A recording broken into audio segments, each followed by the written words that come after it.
एक समय की बात है। रामगढ़ नाम के गांव में राधा और शिवा नाम का एक प्यारा सा नौजवान जोड़ा अपने परिवार के साथ रहता था। वो रहते थे दूर दूर तक फैले हरे हरे पहाड़ियों के बीच, जिसका अंत होता था एक विशाल महाकाय पहाड़ी से। ऐसा लगता था जैसे वो पहाड़ी दमकते सूर्य को छू रही है। वाह, कितना अद्भुत नजारा है ना शिवा। ऐसा लगता है जैसे ये पहाड़ी सूरज को छू कर आ रही है और चमकते हुए सारी दुनिया को बताना चाहती है कि वो मैं ही दुनिया में एक अकेली हूँ जिसने सूरज को छुआ है। हाँ प्रिय, सच में बहुत अद्भुत नजारा है। शायद ही कोई किस्मत वाले हो जो इस नजारे को जिंदगी में देख सके, और हमें खुश होना चाहिए कि हम उन किस्मत वालों में से एक है। हाँ बेशक। चलो अब थोड़ा काम कर लेते हैं। राधा और शिवा आरामदेह जिंदगी में बहुत खुश थे। दोनों मिलकर खेती में अनाज उगाते, अपने जानवरों की देखभाल करते और अपना घर चलाते। शिवा पेशे से एक जमींदार था। वो बाकी जमींदारों की तरह लालची नहीं था, हमेशा अपने किसान भाइयों की मदद करता। सारे गांव वाले शिवा की दरिया दिली के बारे में जानते थे। शिवा अपने घर आए किसी भी जरूरतमंद को खाली हाथ नहीं भेजता था। ऐसे ही एक दिन शिवा दर्शन करने मंदिर गया। आओ बेटा, 3-4 दिन से तुम मंदिर नहीं आए। घर में सब कुछ कुशल मंगल है ना? हाँ बाबा, भोलेनाथ की कृपा से सब कुशल मंगल है। व्यापार के चलते थोड़ा बाहर गया था, इसलिए मंदिर आना नहीं हुआ। चलो अच्छी बात है। ये लो बेटा प्रसाद। ये प्रसाद मेरी बेटी राधा को देना, तुम्हें जल्द ही पुत्र की प्राप्ति होगी। शिवा मुस्कुराते हुए वो प्रसाद बाबा से लेता है और घर आता है। वो राधा को पुजारी बाबा ने बताई बातें बताता है। राधा वो प्रसाद ग्रहण करती है। दोनों अपने काम में लग जाते हैं। ऐसे ही कुछ महीने बीत जाते हैं। राधा एक सुंदर पुत्र को जन्म देती है। शिवा बहुत खुश होता है। उसके साथ साथ सारे गांव वाले भी उसकी खुशी में शामिल होते हैं। शिवा अपने बेटे का नाम रुद्र रखता है। ऐसे ही हंसी खुशी दिन बीत रहे थे। रुद्र अब 3 साल का हो गया था। तभी अचानक राधा बहुत बीमार पड़ गई। शिवा ने हर संभव इलाज किया, लेकिन राधा एक दिन चल बसी। सब लोग बहुत दुखी थे। शिवा तो किसी से बात भी नहीं करता था। वो बस घाटों के मंदिरों के सीढ़ियों पर जाकर बैठा रहता। देखो बेटा, तुम उदास और मायूस मत होना। हमारी राधा ने तो हमें अपनी सगी बेटी से भी ज्यादा प्यार दिया। शायद ही उसकी कमी कोई भर पाए। पर बेटा, तुम्हें इस नन्हे रुद्र के बारे में सोचना चाहिए। उसे माँ की जरूरत है बेटा। उसके लिए तुम दूसरी शादी कर लो। शिवा अपने बेटे रुद्र के लिए पासी के गांव के जमींदार की लड़की मानसी से दूसरी शादी कर लेता है। मानसी रुद्र से बहुत प्यार करती थी। वो उसका अपने बेटे जैसा ख्याल रखती थी। शिवा भी अब खुश रहने लगा। ऐसे ही कुछ महीने बीत जाते हैं। मानसी को भी एक लड़का होता है, जिसका नाम भैरव रखा जाता है। मानसी अपने दोनों बेटों को समान प्यार करती थी। उसने कभी भी रुद्र और भैरव में भेद नहीं किया। ऐसे ही एक दिन शिवा मानसी से, मानसी, तुमने मेरी चिंता ही दूर कर दी। मुझे लगता था कि भैरव के आने के बाद तुम रुद्र पर ज्यादा ध्यान नहीं दोगी, लेकिन तुम तो भैरव से भी ज्यादा रुद्र को प्यार करती हो। उसकी हर जरूरत का ध्यान रखती हो। अब चिंता मत करो, आखिर रुद्र इस घर का बड़ा है। मैं उसे कभी भी माँ की कमी महसूस नहीं होने दूंगी। जितना प्यार मैं भैरव से करती हूँ, उतना ही रुद्र से। हाँ, मैं वो सब देख रहा हूँ। अब मुझे रुद्र की कोई चिंता नहीं। कुछ साल बीत जाते हैं। अब रुद्र और भैरव बड़े हो जाते हैं। रुद्र एक बहुत ही नेकदिल और ताकतवर नौजवान के रूप में निखर आता है। वो हमेशा सच्चाई का साथ देता था, गरीबों की मदद करता था, बिल्कुल अपने पिताजी की तरह। लोग भी रुद्र को बहुत प्यार करते थे। उसका छोटा भाई भैरव अपने बड़े भाई के हर आदेश का पालन करता। लोग उन दोनों को राम और लक्ष्मण की जोड़ी कहा करते थे। अरे शिवा भाई, आपके दोनों बेटों को देखकर लगता है कि जैसे राम और लक्ष्मण है, एक दूसरे का साथ कभी नहीं छोड़ते। लोगों की ऐसी बातें सुनकर शिवा का सीना चौड़ा हो जाता। उसे अपने बेटों पर और अपनी पत्नी पर बहुत गर्व महसूस होता। एक दिन शिवा मानसी से, मानसी, तुमने हमारे दोनों बेटों को जो संस्कार दिए हैं वो काबिले तारीफ है। तुम्हारा ये एहसान मैं कभी नहीं भूलूंगा। सच में तुम एक बहुत अच्छी माँ हो। अजय, इसमें एहसान की क्या बात है? हमारे बच्चों को अच्छे संस्कार देना ये तो मेरा कर्तव्य है। अब ऐसा मत कहिए। अच्छा बाबा, आगे से ऐसा नहीं कहूंगा, लेकिन तुमने हमारे बच्चों को बहुत अच्छे संस्कार दिए हैं। आज मैं बहुत खुश हूँ। मानसी, मुझे लगता है कि अब वक्त आ गया है कि अब हम हमारे बच्चों को उनकी जिम्मेदारियां सौंप दें और हम दोनों तीर्थ यात्रा पर चले जाएं। अब बच्चे अपनी जिम्मेदारियां संभालने के लायक हो गए हैं। जी आपको जो सही लगे करिए, मुझे कोई आपत्ति नहीं है। सब कुछ अच्छे से चल रहा था। रुद्र घर का बड़ा बेटा होने के कारण घर की सारी जिम्मेदारियां उस पर सौंपने की बात शिवा और मानसी कर रहे थे, लेकिन उनका नौकर मदन ये सब बातें चुपके से सुन रहा था। और शिवा जाने के बाद वो मानसी से कहता है, मालकिन, मैं आपकी बहुत पहले से सेवा करते आ रहा हूँ। छोटा मुंह बड़ी बात, आप बुरा ना मानो तो एक बात कहूँ आपसे। अरे मदन, क्या हुआ है? ऐसी क्या बात है जो तुम मुझसे कहने के लिए इतना डर रहे हो? तुम भी हमारे परिवार का हिस्सा हो, जो भी कहना है साफ साफ कहो, मुझे क्यों बुरा लगेगा?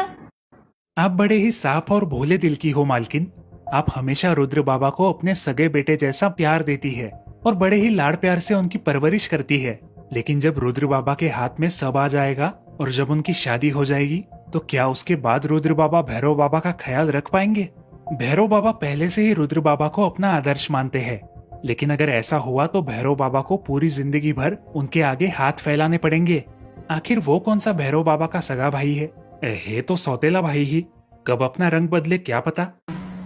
सुनो मदन, आज पहली बार तुमने ऐसा कहा है, इसीलिए मैं तुम्हें माफ कर देती हूँ। लेकिन आइंदा कभी भी रुद्र को और भैरव को सौतेला भाई मत कहना। मुझे मेरे रुद्र बेटे पर पूरा विश्वास है।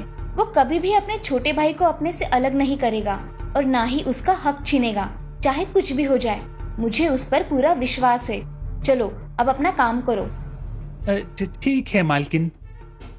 दूसरे ही दिन शिवा और मानसी अपने दोनों बेटों को बुलाकर उन्हें सारी बातें बताते हैं और घर की सारी जिम्मेदारियां रुद्र के और भैरव के कंधों पर डालकर तीर्थ पर निकल जाते हैं। रुद्र भी अपने छोटे भाई भैरव का अच्छे से ख्याल रखता है, लेकिन इधर मदन के मन में कुछ और ही खिचड़ी पक रही थी। मालकिन, आप बस देखते जाइए। आपके आने तक इन दोनों भाइयों को अलग नहीं करवाया ना, तो मेरा नाम भी मदन नहीं। आपको तभी समझ आएगा। अब मदन को जैसे ही मौका मिलता भैरव को रुद्र के बारे में वो भड़काता, उसके मन में भैरव के प्रति ईर्ष्या उत्पन्न करता। देखिए छोटे मालिक, देखिए कैसे आपका सौतेला भाई गरीबों में दान कर रहा है और इसके पीछे की सारी मेहनत तो आपकी ही है, लेकिन नाम होगा सिर्फ और सिर्फ रुद्र का। ऐसे ही चलता रहा तो लोग आपको भूल ही जाएंगे। कुछ करिए भैरव बाबा, कुछ करिए। कहीं ऐसा ना हो कि आपको भी इन गरीबों की तरह दान की कतार में झुककर खड़ा रहना पड़े। आखिर है तो सौतेला ही भाई, कौन सा सगा भाई है जो आपकी इतनी परवाह करेगा? और अगर इतनी परवाह होती ही तो ये काम आपको न करने बोला होता। एक तरह से ये तो अभी से जमींदार होने की घोषणा कर रहा है।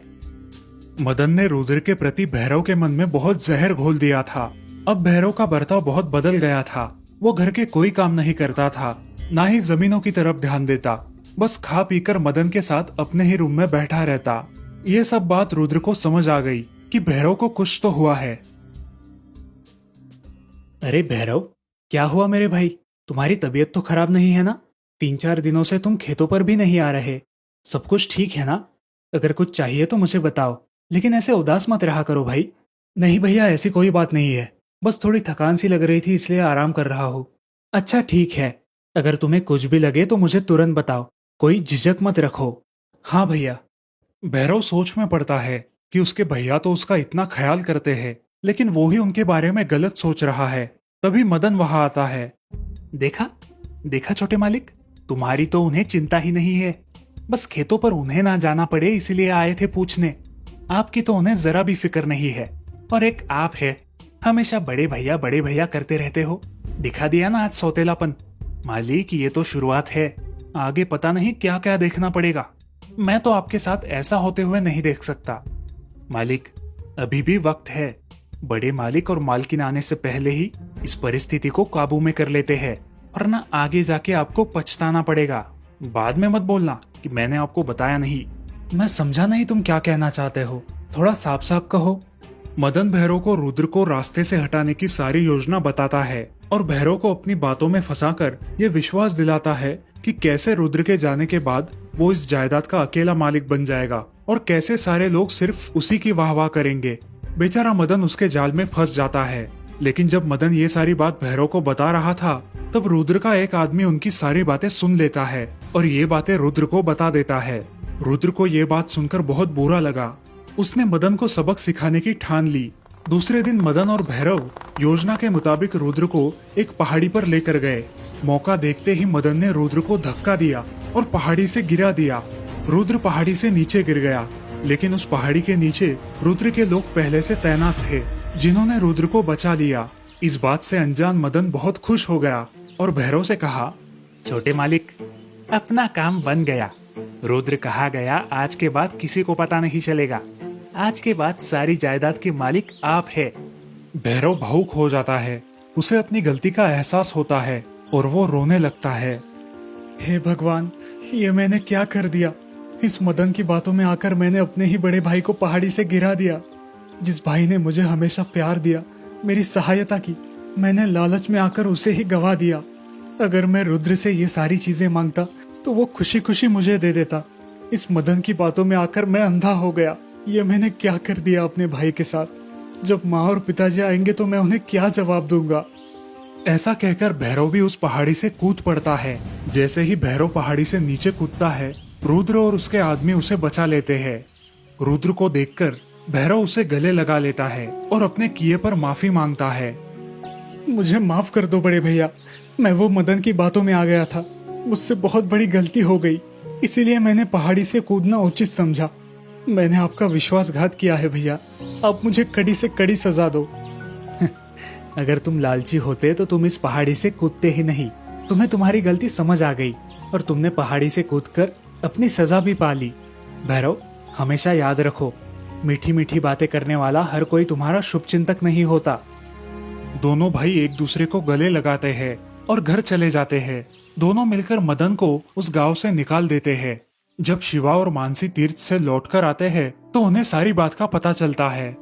सच में मानसी, अगर माँ चाहे तो सौतेले भाइयों को भी सगे भाइयों जैसा बना सकती है। तुमने हमारे बच्चों पर इतने अच्छे संस्कार किए कि दोनों एक दूसरे के लिए अपनी जान भी दे सकते हैं। ये सब तुम्हारे संस्कारों की सफलता है। कुछ दिनों बाद शिवा अपने दोनों बेटों की धूमधाम से शादी कर देता है। अब सारा परिवार हंसी खुशी रहने लगता है। भैरव अपने बड़े भाई की हर बात मानने लगा। रुद्र भी अपने छोटे भाई को कभी छोटा महसूस नहीं होने देता। इस प्रकार दोनों भाई भी अपने परिवार के साथ मिलकर हंसी खुशी रहने लगे। देखा दोस्तों, जन्म से कोई भी सौतेला नहीं होता। हम जो भी बनते हैं अपने संस्कारों और अपने विचारों से बनते हैं। हमें कभी भी किसी की ईर्ष्या नहीं करनी चाहिए और हमेशा अच्छे विचारों वाले लोगों की संगत में रहना चाहिए।